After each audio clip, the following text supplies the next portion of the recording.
Queridos irmãos, queridas irmãs, bom dia! Hoje, 24 de outubro, terça-feira da 29ª Semana do Tempo Comum. Hoje a igreja celebra Santo Antônio Maria Claret. Então, neste dia, temos mais um santo da nossa igreja para interceder por cada um de nós e iniciarmos bem a nossa semana. Estamos aí na terça-feira, começando a semana, naquele ritmo que a gente tem que dizer, vamos lá correr, porque a semana está só começando. E nada melhor do que começar o dia escutando a palavra de Deus e vendo a nossa Lexio Divina, fazendo a nossa leitura orante, ruminando a palavra de Deus, deixando ela cair na terra do nosso coração. E talvez se você tem a oportunidade de ir à missa hoje, já vai com as leituras bem preparadas no teu coração. E lembrando que estamos no mês de outubro, mês vocacional, mês missionário, mês das missões, das santas missões. Somos convidados a sermos missionários e a primeira missão é anunciar a palavra de Deus. A primeira missão é levar a palavra de Deus àqueles que têm fome e sede de Deus e que não conhecem a sua palavra. Então não deixe de ser um evangelizador. O mês de setembro eu falava da importância de comunicarmos a palavra, que era o mês da Bíblia, mas agora é de pôr em prática, saindo de casa e indo até as missões para anunciar a palavra de Deus.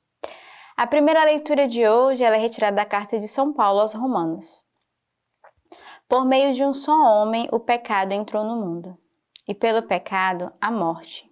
E assim a morte passou a todos os homens, porque todos pecaram. Se pela falta de um só todos morreram, com quanto maior profusão a graça de Deus e o dom gratuito de um só homem, Jesus Cristo, se derramaram sobre todos. Se com efeito, pela falta de um só, a morte imperou através deste único homem, muito mais os que recebem a abundância da graça e do dom da justiça reinarão na vida por meio de um só, Jesus Cristo. Por conseguinte, assim como pela falta de um só resultou a condenação de todos os homens, do mesmo modo, da obra de justiça de um só, resultou para todos os homens justificação que traz a vida.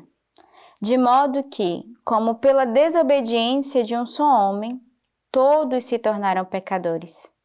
Assim, pela obediência de um só, todos se tornarão justos. Mas onde abundou o pecado, a graça superabundou, para que, como imperou o pecado na morte, assim também imperasse a graça por meio da justiça, para a vida eterna, através de Jesus Cristo, nosso Senhor. Então, a leitura de hoje vai fazer uma reflexão sobre a graça de Cristo no meio de nós, fazendo alusão ao Antigo Testamento. Vai dizer, aonde entrou o pecado, também entrou a graça. O pecado entrou no mundo por meio de homens, ali a partir de Adão e Eva, mas também por meio de um homem entrou a salvação, que é o próprio Cristo. E logo no início da leitura de hoje vai dizer, por meio de um só homem o pecado entrou no mundo, e pelo pecado a morte. E assim a morte passou a todos os homens, e porque todos pecaram. Então ele vai nos fazer uma leitura que, através do pecado, a morte entrou no meio de nós e o pecado nos leva à morte. Não só uma morte física, mas sobretudo a morte da nossa alma. E cada vez que nós nos deparamos diante do nosso pecado, nós morremos para essa relação com o Senhor, nós nos distanciamos dele.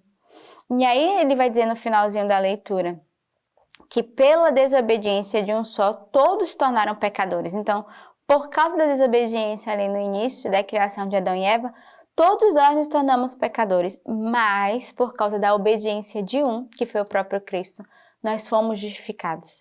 Graças a Deus, Cristo veio para nos justificar e nos libertar da escravidão qual todos nós poderíamos viver. E hoje o pecado em que nós vemos são consequências nossas. Somos nós que procuramos a própria morte da nossa alma.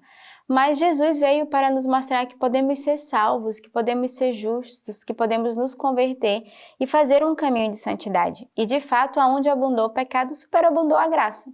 Então, ainda que eu peque, que eu caia, eu posso superabundar com a graça de Deus que me permite recomeçar, que me dá o perdão e me dá a chance, a oportunidade de recomeçar e de não perder a esperança no Senhor. O salmo de hoje é o Salmo 39. Quiseste sacrifício nem oferta, abristes o meu ouvido.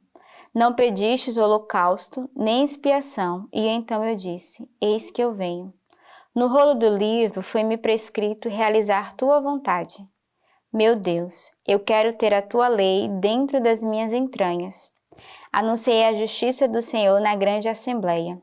Eis que eu não fecho os meus lábios, tu o sabes. Exultem e se alegrem contigo, todos os que te procuram. Os que amam tua salvação repitam sempre, o Senhor é grande. Então, é um salmo de memória, né, de reconhecer de fato essa misericórdia do Senhor que cuida de nós desde as nossas entranhas, né, desde que estávamos no ventre da nossa mãe. O Senhor, de fato, é esse Deus que não nos condena, mesmo se nós muitas vezes podemos cair no pecado, mas ao contrário, o Senhor não fecha os seus lábios para cada um de nós, mas Ele nos pede que exultemos de alegria e entremos nessa alegria da salvação do Senhor.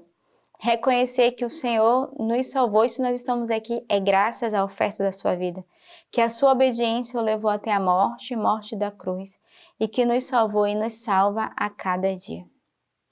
O evangelho de hoje é retirado do livro de São Lucas. Disse Jesus aos seus discípulos: tende os rins cingidos e as lâmpadas acesas. Sede semelhantes a homens que esperam seu senhor voltar das núpcias, a fim de lhe abrirem logo que ele vier e bater. Felizes os servos que o Senhor, à sua chegada, encontrar vigilantes. Em verdade vos digo, ele se cingirá e os colocará à mesa, e passando de um a outro os servirá. E caso venha pela segunda ou pela terceira vigília, felizes serão se assim os encontrar. Então o Senhor faz um convite hoje a cada um de nós à vigilância. Olha essa frase, felizes os servos que o Senhor, à sua chegada, encontrar vigilante. Então o convite do Senhor hoje é que não apaguemos as nossas lâmpadas, não sejamos como as virgens imprudentes, né, que deixou o olho acabar, que saiu e que o Senhor passou, né, o esposo passou e elas não puderam entrar. Mas o Senhor hoje nos chama a vigilância da nossa fé, a vigilância da nossa alma. E tenhamos de fato, irmãos, um grande cuidado de não nos perdermos nas heresias que hoje o mundo tem nos apresentado, nas ideologias, né, no coração mal que tem se apresentado ao homem, mas ao contrário. Sejamos vigilantes primeiro com a nossa alma, né, guardemos de fato a graça de Deus no meio de nós, mas sejamos vigilantes também uns para com os outros. Nos protejamos, guardemos sobretudo a nossa fé. Não percamos a fé nesse Deus que todos os dias dá provas de amor por cada um de nós e que nos salva. Então hoje o Senhor exorta os seus discípulos, mas também exorta a cada um de nós que sejamos de fato atentos, abertos à vinda do Senhor, porque quando Ele vier, que voltar, que bater a nossa porta e sejamos prontos a abrir e deixar que o Senhor entre em nossa casa, entre na nossa vida, na nossa alma.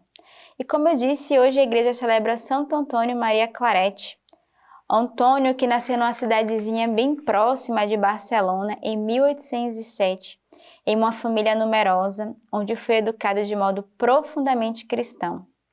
Distinguiu-se logo pela sua devoção à Virgem Maria e à Eucaristia, mas, como em todas as famílias numerosas, teve que dar uma mão. Por isso, dedicou-se à atividade de tecelão junto com seu pai, porém sabia bem que o seu lugar não era aquele. Então, Santo Antônio Maria Claret, que já tinha esse amor pela Virgem Maria, vem nos ensinar hoje também a termos o mesmo amor pela Virgem Maria e pela Eucaristia. Então, comecemos bem essa terça-feira nesse amor a Jesus eucarístico, que se apresenta todos os dias a cada um de nós. Que tenhamos uma bela semana, uma boa terça-feira e que Deus os abençoe.